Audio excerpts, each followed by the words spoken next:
Hey, what's up guys? Thanks for tuning into this video. Got a cool new product today. Me and my buddy Scott, you probably just heard him making a racket out of the screen.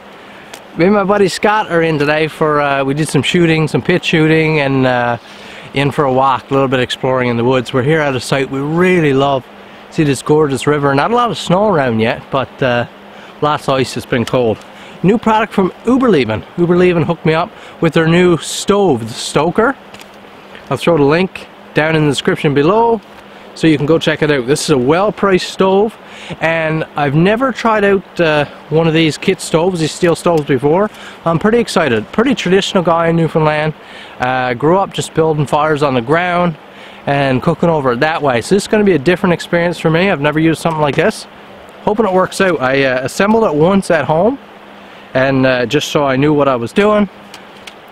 Seems cool. Got this cool canvas bag here with Velcro, which I love because these things get real dirty if you're cooking in, but gonna be awesome. So let's take a look, and I'm getting hungry, so I don't want to take too long.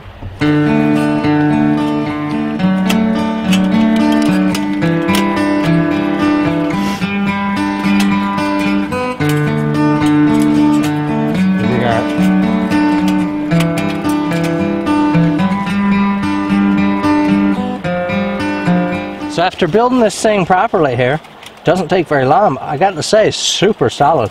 Built like a tank. Stainless steel, so it's not going to rust. Can't wait to see what the fire is going to be like out of this thing. Just here now, this is a bit, this is the type of tree we have here in Newfoundland. It's pretty dominant. It's a silver birch, or some people call it paper birch. It's got this thin paper.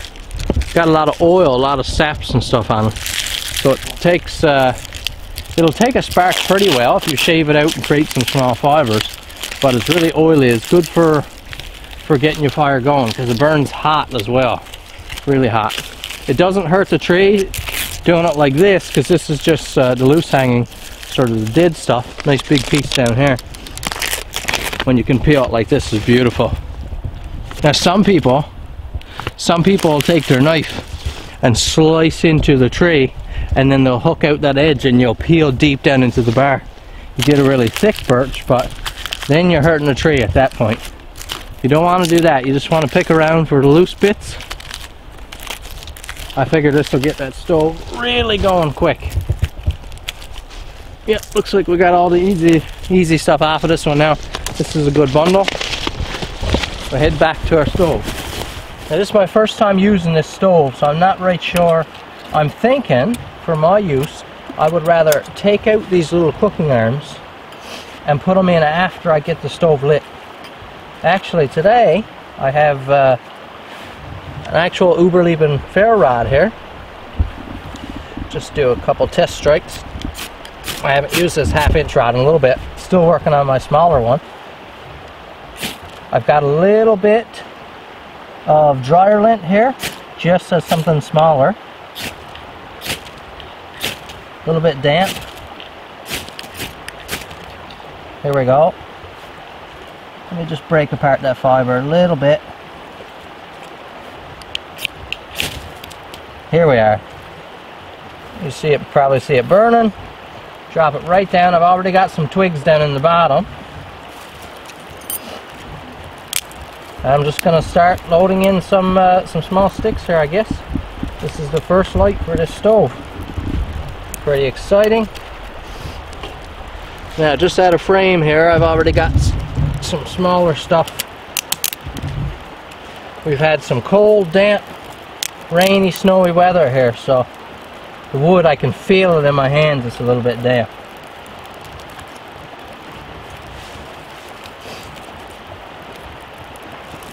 I'll get a decent little fire going in there before I put those pieces back on. I'll let it burn down a little bit.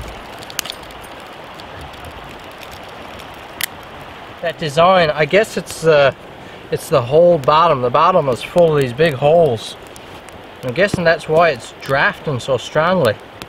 Just look how it's pulling the heat, pulling the flame up through. It's almost like it's being forced up out of there.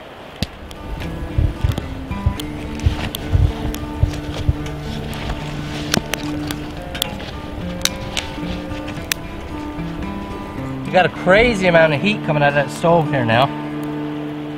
and I was wondering what to cook on this little fire, on this little stove, to do it justice. First cookout. Well, we gotta have cast iron. I love that. I was thinking this was going to be an awesome idea. You have a perfect flat surface to cook on. And that's one thing that's always a bit of a struggle with just an open fire, is trying to keep your pan balanced. But this is lovely. Got that flame coming out from underneath. Notice we have these big sort of serrations around the side, so the heat is blasting out through the sides of the pan. So by putting your pan on there, you're not sort of smiting that flame.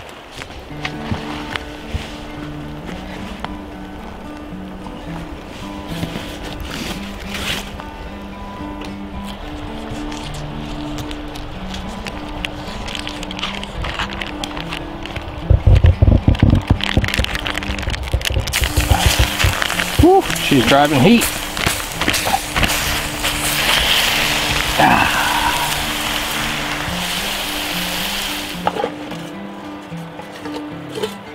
Man, look how it sucks the fire.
Put the kettle right on. This is going to be refreshing. Having a nice sturdy, oh look at that. That perfect base. Awesome.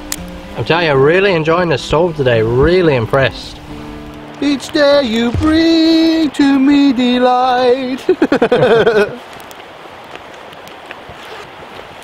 That's on the video.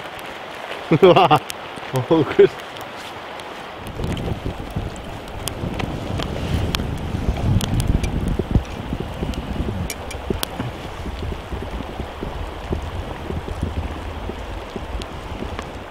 Huh.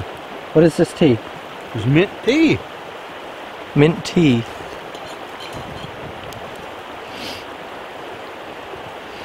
I bet in the fall he drinks pumpkin spice lattes from Starbucks too. Listen here, you. Christmas is approaching, man. Come on. Whoa, that's strong, buddy. Isn't it? Those of you who are watching, it's just like a liquid candy cane. That's pretty good. That's actually really strong. Yeah. You like that? I do like it. It's very different. This is great, guys. The kettle's still blowing away here. That Stoker stove by Überleben. Two of us are fascinated with it. Yeah. It's just excellent. The size is perfect. Its gauge of steel is great. Super sturdy. Holds up my heavy cast iron pan. It's just, it's excellent. Some cool points and some things that are, I guess, a little bit of a drawback. One thing about it is that it takes small fuel, which is great because you don't need any tools to get wood for the stove. That's one thing I really like about it. You don't need axe, saw, or knife because it only takes fuel small enough that you can harvest around the forest floor, that you can break off small trees and stuff. Some sticks here in front of me.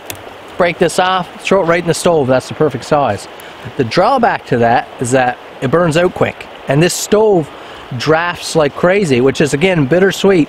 It drafts so well, the heat is immense, it burns out your fuel quickly, so you got to kind of always be poking stuff in there.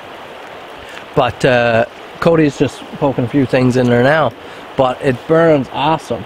And that steel gets hot. It really holds some heat in the stove. So we're really fascinated. We were talking about that the size of it is pretty much perfect. It's perfect for my kettle can here.